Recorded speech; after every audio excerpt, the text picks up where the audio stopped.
সম্প্রতি আলুর দাম কমানোর উদ্দেশ্যে ভিন রাজ্যে আলু পাঠানোর উপর নিষেধাজ্ঞা জারি করার কথা বলেছিলেন মুখ্যমন্ত্রী মমতা বন্দ্যোপাধ্যায় নিজেই।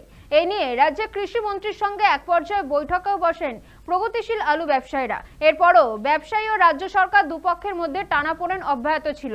আর এসবের মাঝে এবার মুখ্যমন্ত্রী নিষেধাজ্ঞাকে কার্যত বুড়ো আঙ্গুল দেখিয়ে বিহার ও উত্তরপ্রদেশের জাল নথি তৈরি করে আসামে আলু পাঠানোর অভিযোগ উঠল।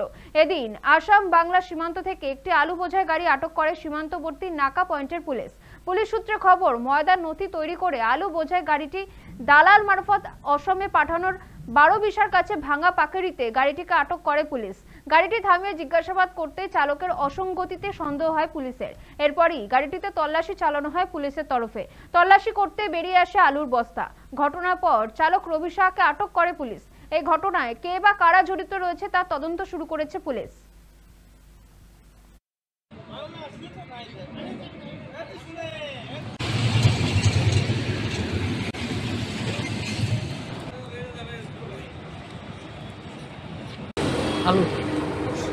আলু কোথায় নিয়ে যাচ্ছিলেন আলুগুলো?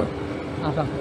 আসাম বলছে যে লোক যাবে, পার হচ্ছে গাড়ি, আমাকে এক নাম্বার দিচ্ছে, ফোনে যোগাযোগ করতে বলেছে যাও যাবে। আচ্ছা, তারপরে আসলাম, মালিক মানে বলছে ফোন নাম্বারটা দিচ্ছে, ফোন নাম্বারে